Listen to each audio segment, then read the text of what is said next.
Welcome back to Notes Edition, where I read notes off of my phone. Today's note is called The Problem Bitcoin Solves. So it's safe to assume that you go to work, you earn dollars. Now imagine those dollars through the lens of the world of investment. So let's say you hold stock in a company. The company has 1 million shares and pays out profits proportionally. If you own 20,000 shares, that's 2% of the total pie of shares, so you rake in 2% of the profit of the company. So let's say that company decides to issue an additional 1 million shares as a nice little Christmas bonus for all the VPs of the company, and you're not one of the VPs. You still have 20,000 shares, the quantity hasn't changed, yet by doubling the supply of shares, your 2% share of the profits just got cut in half to 1%. Your slice of the pie just got smaller. Now, imagine this dynamic played out in the greater economy. When you make money, you accumulate a certain level of buying power. That buying power is used to bid on things you want and need. Your buying power represents a tiny fraction of a percent of the entire economy, as if you owned shares in a company.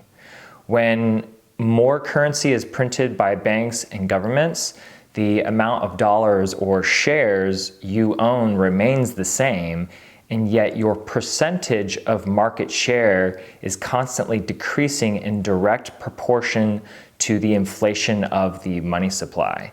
It's almost identical to a company issuing double the amount of stock without giving you any. It's silent theft. Bitcoin addresses this problem. At first glance, the use case of Bitcoin is difficult to justify because, like a language, it has no inherent value except to facilitate communication and cooperation. The Chinese language, for instance, has much more value to people who understand Chinese. Bitcoin has much more value to people who understand Bitcoin and who use it to make transactions. So how does Bitcoin solve the problem of market share? Bitcoin is code, a strict set of code that is only able to be modified if every computer running the code base agrees to change that code. All these computers are distributed across the world and don't know each other personally, making any modifications to the code base difficult and rare to find adoption across the entire network. The codebase only allows for a maximum supply of 21 million Bitcoin. Unless the entire network agrees to change this code, there will only be 21 million forever. This achieves what's called artificial scarcity. Why is that important? When a company doubles its shares or a government doubles its currency supply, there's no scarcity, which means there's no limit to the potential devaluation of your shares. Your percentage share could go from 2% of the pie down to 1% and even further down to 0.1%, all without changing the amount of dollars in your bank account. By enforcing a fixed amount of currency, Bitcoin allows you to retain your percentage share of the money supply and grow in proportion to the growth of the network. If you own 2% of the max supply of Bitcoin, you own 2% of the total value locked within the network. No single entity can simply print themselves more Bitcoin without paying for it.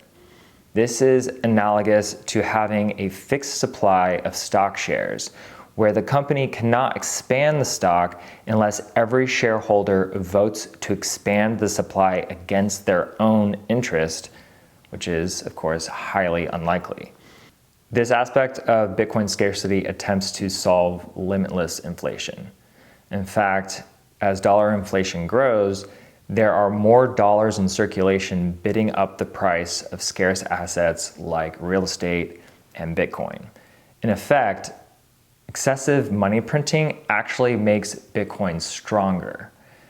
The artificial scarcity model encoded within Bitcoin helps make the network anti-fragile. Bitcoin in and of itself may be intangible, but so is the concept of money itself.